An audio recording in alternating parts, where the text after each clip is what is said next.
네, 오늘 말씀 제목은 아름답고 유익한 일, 아름답고 유익한 일이라고 이렇게 말씀 제목을 잡은 것은 8절에 보면요.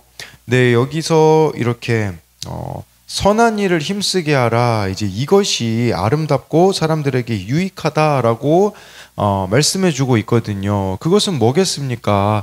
예, 우리가 참 선한 일이라는 것은요. 그냥 뭐 이렇게 착한 일 한다 이제 이런 의미라기보다는요. 정말 구원의 일에 힘쓰는 거 있잖아요. 그게 아름답고 사람들에게 유익하다라는 거죠. 예, 그래서 우리가 행할 수 있는 최고의 선은요. 제가 예전에 봤는데 전도가요. 우리가 행할 수 있는 최고의 선이라고 존 스토트가 그런 말을 했습니다. 왜 그렇습니까? 최고의 선이죠. 천국으로 영생을 보장하는 일이기 때문에 그게 가장 아름답고 유익한 일이 아니겠습니까? 그래서 우리가 정말 이렇게 영혼 구원이 목적이 되는 삶을 살아가는 것이 가장 아름답고 사람들에게도 유익하다라는 것을 보아야 합니다. 그래서 이것을 우리가 좀 두 가지로 살펴볼 텐데요. 첫 번째로는요. 아름답고 유익한 일은 선한 일에 힘쓰는 것입니다. 8절에요. 이 말이 미쁘도다 원하거늘 너는 이 여러 것에 대하여 굳세게 말하라. 이는 하나님을 믿는 자들로 하여금 조심하여 선한 일을 힘쓰게 하려 함이라. 이것은 아름다우며 사람들에게 유익하니라. 이 말이 미쁘도다라는 것은요. 이것은 신실한 말씀이다라는 건데 어떤 게 신실한 말씀입니까? 여러분 이건 어제 말씀을 보셔야 돼요. 어제 그 디도서 3장 3절부터 7절에 바울이 그 복음에 대해서 정리를 해주거든요. 그게 바로 확실한 거기 때문에 굳세게 말하라고 말씀해주고 있어요. 그래서 어제 말씀인 3절부터 7절을 정리해드리면 우리는 전에 구원받을 수 없는 다 행악자들이었다. 그렇지만 오직 그 긍휼과 성령의 새롭게 하심으로 이제는 영생을 소망하는 상속자가 되었다라는 이 사실을 굳게 붙잡으라는 것을 뜻하는 것이겠죠. 그렇다면 바울이 말하는 이 선한 일은 무엇이냐면 어제 말씀하고 연결시켜 보면요.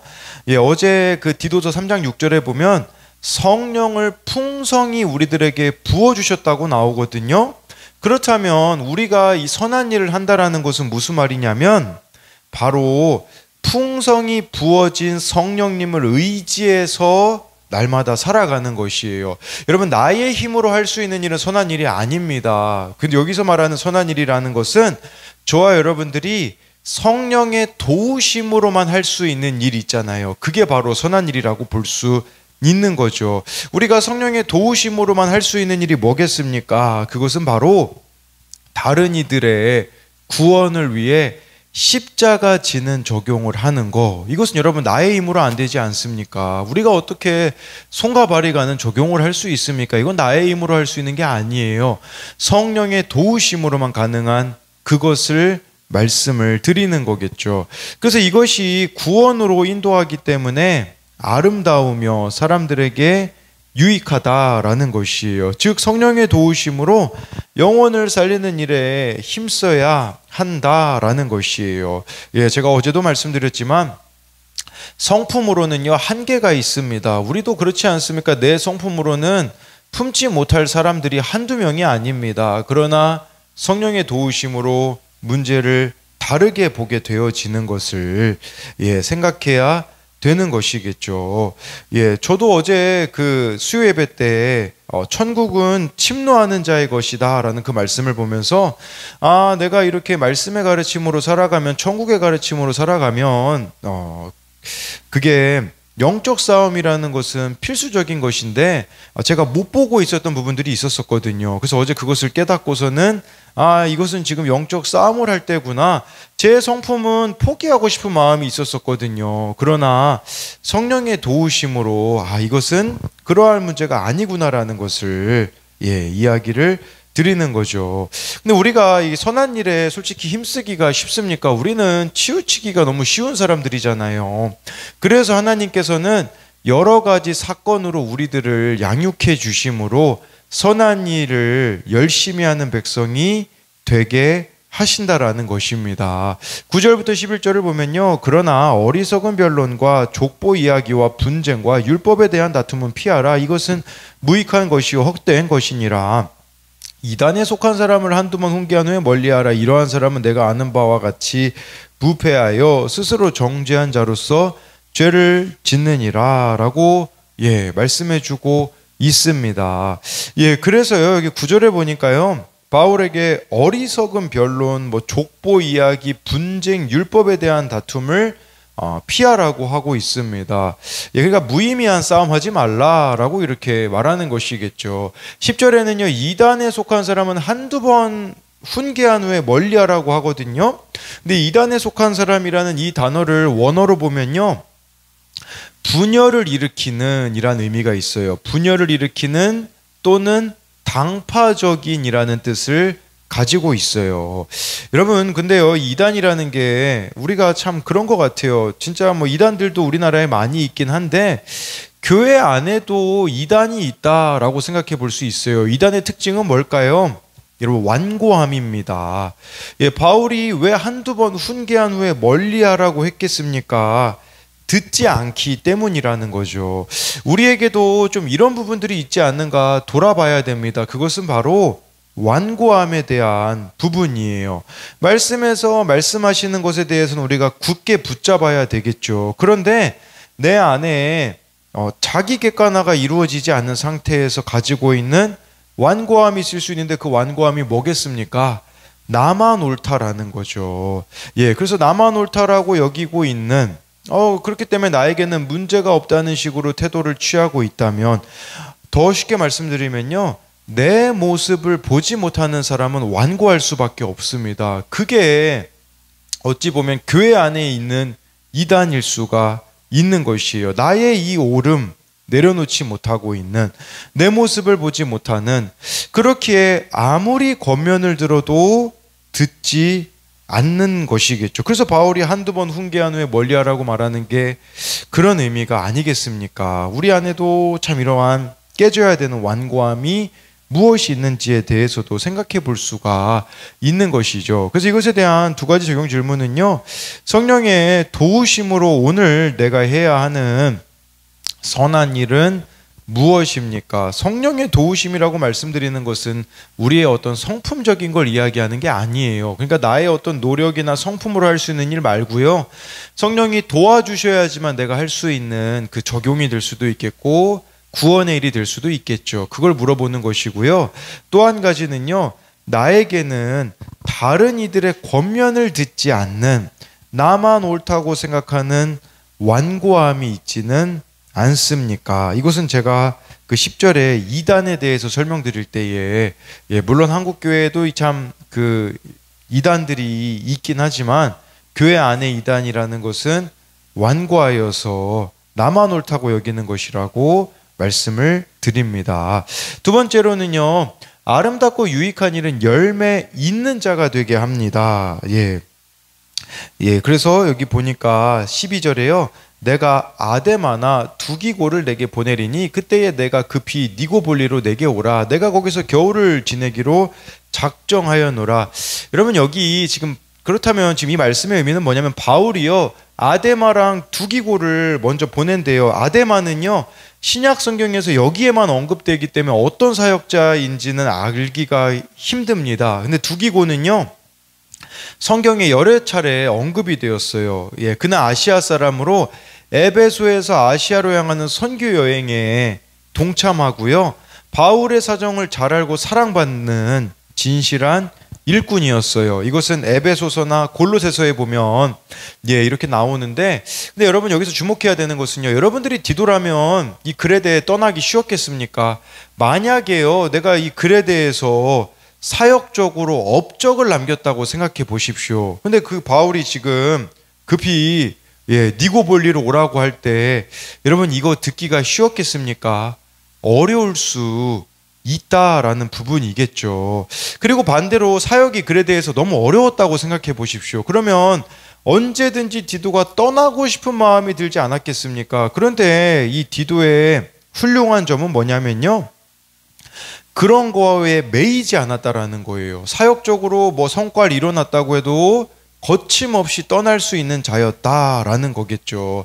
반대로 떠나고 싶었지만 사인이 없으면 떠나지 않는 사명에 충실한 자, 이게 바로 열매 있는 자의 모습이라고 할 수가 있는 것이에요. 그래서 바울은요, 아무리 안주하지 않고 복음이 기다리는 곳이 있다면 언제든 떠날 수 있는 자였음을 말씀해주고 있고요. 또 여기서 이제 또 반대로 우리가 바울의 입장에서 생각해 볼 수 있죠. 바울은요, 끊임없이 자신과 함께하고 있는 동역자들을 양육해 갔다라는 것을 볼 수 있어요. 그래서 이렇게 니고볼리에 지금 바울이 있었었거든요. 그래서 그곳에서 또 디도를 양육해서 다른 곳으로 보내는 그러한 것들을 하였다라는 것을 볼 수가 있는 것이겠죠. 여러분, 이게 얼마나 참 귀찮은 일일 수도 있었겠습니까? 그런데 바울은 포기하지 않고 계속해서 디도를 양육해 갔다라는 거죠. 13절에요. 율법교사 세나와 및 아볼로를 급히 먼저 보내어 그들로 부족함이 없게 하고 해서요. 이 세나는요, 디도서에만 등장하거든요. 근데 그를 율법교사라고 말해요. 또 아볼로도요, 성경에 얼마나 능통한 사람이었는지를 알 수 있을 거예요. 근데요, 여기서 디도 입장에서 생각해 보세요. 이 사람들을 지금 세나와 아볼로를 급히 먼저 보냈대요, 바울이. 아마도 이 두 사람이 이 디도서 편지를 디도에게 가져다 줬을 가능성이 큽니다. 그러면요, 여러분, 만약에 디도가요, 마음이 좀 삐뚤어진 사람이라면 무슨 생각했을까요? 이 두 사람이 성경 전문가거든요. 그러면 막 열등감 있는 사람이라면 이렇게 생각했을 거예요. 아, 내가 지금 성경을 되게 못 가르친다고 해서 이 사람들 보냈나? 이런 생각 가질 수 있거든요. 근데요, 디도에게는 어떤 열등감이라는 게 없다라는 것을 우리가 볼 수가 있는 것이에요. 그저 디도가 바라는 것은요, 어떻게 하면 이 그레데 교회에 더 유익한가? 그것만 생각했다라는 거죠. 여러분, 우리도 각자가 다 맡겨진 사명이 있고 역할이 있습니다. 그런데 우리가 다른 사람을 보면서 이 교회 안에서조차도 열등감을 느낀다면 이것은 또 합당하지 않다라는 거겠죠. 그런데 여기 지금 12절에도 그렇고요, 13절에도 그렇고요, 같이 쓰인 단어가 있어요. 뭐냐면 급히라는 단어가 쓰여 있어요. 우리들에게 바울이 질문하고 있는 것일 수 있어요. 여러분들은 무엇에 지금 급합니까? 이렇게 물음이라고 볼 수 있겠죠. 여러분, 이 당시는요, 교통과 통신이 지금처럼 발달한 시대가 아니었었어요. 그렇지만 바울은요, 또 바울의 동역자들은 영혼 구원하는 일에는 급했다라는 거죠. 지금 통신과 교통이 발달했는데 우리는 무엇에 급합니까? 이걸 돌아보셔야 돼요. 정말 영혼 구원하는 일에 우리들의 삶이 급한지, 아니면 나의 나 자신에 집중하는데 급한지, 내가 정말 그냥 쾌락을 누리는데 그냥 그런데 바쁘지 않는가를 봐야 된다라는 거죠. 지금 이 시대는 참 통신과 교통이 발달했지만 가만히 살펴보잖아요. 안 해도 되는 일에는 더 바쁘고요. 정말 우리가 바빠야 되는 일에는 바쁘지가 않은 것이죠. 지금 많은 사람들이 그런 이야기 하잖아요. 지금 종말의 때가 종말이라고, 예수님 오실 때가 가까이 왔다라고 말을 하잖아요. 근데 정말 나의 삶은 무엇에 분주한가를 그걸 알고 있으면서 실제 삶으로 돌아가 보면 정말 안 해도 되는 것에는 분주히해서 하나님을 외면하고 있지는 않느냐라는 것이에요. 마지막으로 14절 15절을 보면요, 또 우리 사람들로 열매 없는 자가 되게 하지 않기 위하여 필요한 것을 준비하는 좋은 일에 힘쓰기를 배우게 하라. 나와 함께 있는 자가 다 내게 무난하니 믿음 안에서 우리를 사랑하는 자들에게 너도 무난하라. 은혜가 너희 무리에게 있을지어다 라고 해서요, 바울에게요, 열매 없는 자가 이렇게 되지 말라고 하는 것은 열매 있는 자가 되라는 뜻이겠죠. 그래서 바울에게요, 열매가 있을 만한 일에 힘쓰라고 이렇게 말씀해주고 있는 것이에요. 이 영혼 열매 있는 일이 결국은 뭐겠습니까?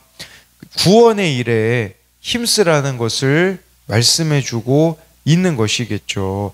그래서 바울은요, 사명의 일을 감당해야 됐습니다. 이 사명의 일은요, 자신이 원하는 일을 하는 것보다 우선인 것이겠죠. 그게 바로 저와 여러분들이 열매 있는 자가 되어줘야 되는 것이에요. 그래서 우리 각자에게 주어진 이 환경에서요, 주의 말씀에 순종하여서 저와 여러분들이 성령의 도우심으로 적용을 해 나가면요, 내 가족과 이웃이 거룩한 삶을 배울 수 있는 효과적인 길이 된다라는 것을 기억하심으로써 결론적으로요, 열매 있는 자가 된다라는 것은 구원이 목적이 되는 삶을 살아가는 것이며, 더 나아가 15절에요, 바울이 지금 동역자들과 이렇게 함께 문안하고 있지 않습니까? 이것은 저와 여러분들이 구원이 목적이 되는 일에 힘씀과 동시에 함께하고 있는 이 공동체 지체들을 돌아보면서 가는, 그게 바로 열매 있는 일이 되어지는 것이 아니겠습니까?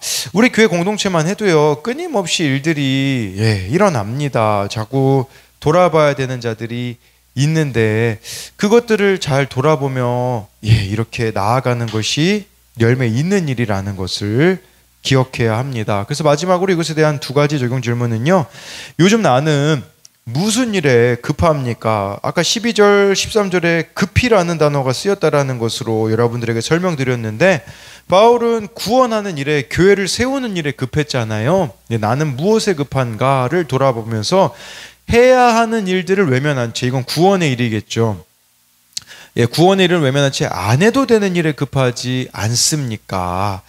또 한 가지는요, 복음의 열매를 맺는 좋은 일을 배우게 해야 할 사람은 누구입니까? 그가 배울 수 있도록 내가 먼저 순종해야 할 일은 무엇입니까?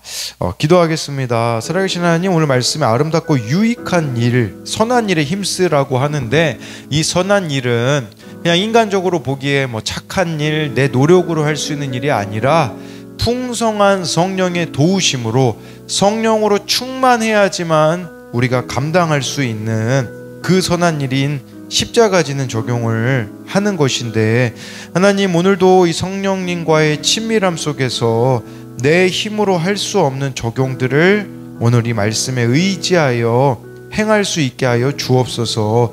또 오늘 말씀에 이단이 나오는데, 이단의 특징은 완고함인데, 나의 오름을 내려놓지 않는 것, 내가 깨뜨려지지 않는 것이 바로 이단이라고 할 수 있습니다. 오늘 이 말씀 앞에 내 자신이 깨뜨려지는 은혜가 있게 하여 주옵시고, 하나님, 우리 안에 또 뒤틀린 것들, 잘못된 것들이 있습니다.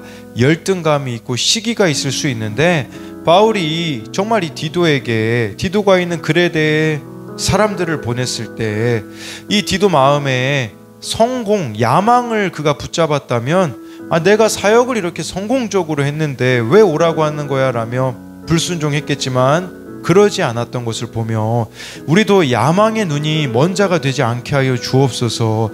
또한 이 성경을 잘 가르치는 자들을 이곳에 보냈을 때에 정말 이렇게 열등감에 빠지지 않았던 것은 그에게 정말 이렇게 맡겨진 일에만 그는 충성하였고, 또 이렇게 정말 자기 자신 하나님 앞에 객관화가 이루어졌기 때문에 열등감에 빠지지 않았던 것처럼, 하나님, 우리도 정말 이렇게 열등감에 그렇게 빠지지 않게 하시고, 또 급히 우리가 감당해야 되는 정말 구원의 일들이 있습니다. 오늘 급히 그 일들에 순종하는 자들 되게 하여 주실 것을 믿으며 살아계신 예수님 이름으로 기도드립니다. 아멘.